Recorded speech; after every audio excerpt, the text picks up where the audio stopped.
Came through. You can see what's left here in Toms River. Snow on the ground. Police officers trying to keep warm by the fire. You have that the metal barrel there radiates the heat. I was standing by and you can really feel that.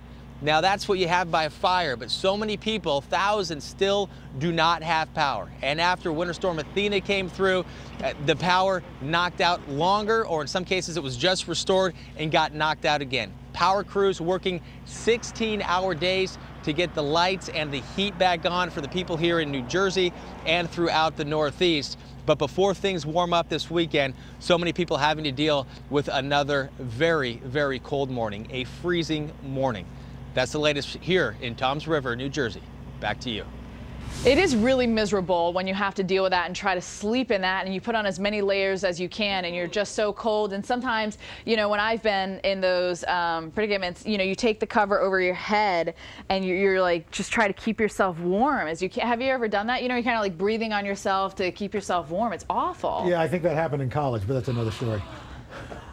I try to be serious and tell the story, and there we go. All right, so let's have a look at our travel maps in New York and show you what we're going to be dealing with. Now, there's been a lot of travel issues here, so many cancellations and delays over the last 2 weeks. Today, I don't think we're going to have any problems whatsoever, at least with the weather. So that's the good news. Now, as we look at places like Boston, Pittsburgh, Baltimore, again, no problems whatsoever. Apparently, it's going to be dark. Did you see that in Baltimore and Pittsburgh or something, and then sunny? That was pretty funny.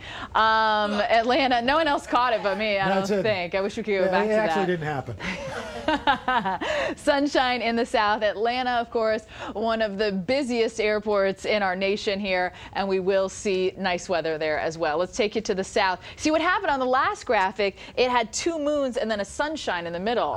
And so I was just laughing at that to myself, apparently, which I do all the time. I just laugh by myself. Dallas, windy, could be a bumpy landing there, and that could make for some belly problems, so watch out for that. Now, as we go to Midway and O'Hare, of course, O'Hare always fighting with Atlanta of who's the busiest. One says so many travelers, one says they have more planes. You know what? They're both busy. You both win. Can we both be winners here? Two people on top. We will see plenty of nice weather here as well. All right, Steph. Hey, let's talk about what's going on out west. And again, Brutus, as we heard from Tom Nizzle, is going to be brutal. We're going to track this for you today. Montana, snow and wind, a wintry mix as you get into the Dakotas. For tonight, that more snow moves over to the east, and you can see the snow and wind continuing out through the plains. Tomorrow, the wintry mix continues, makes its way up into the Arrowhead, and you're going to be looking by tomorrow night, rain spreading into much of the upper Midwest, snow and wind again through the plains. And as we move on into Sunday, more rain and snow stretching down into Iowa, parts of Minnesota. Here we go, snowfall amounts. Look at these. From Great Falls up to Bismarck, north of there, about 12 to 18 inches of snow, could be a little bit more. Aspen, about 3 to 6, and we're looking at about 12 to 18 in southern Colorado. Steph. All right, coming up next here on Wake Up With That, we're going to talk more about this winter weather with Tom Nizzle. That's right. Find out how low the temperatures will go and how much snow we're going to expect out of this storm after your local weather on the 8th. You're watching Wake Up Without on the Weather Channel.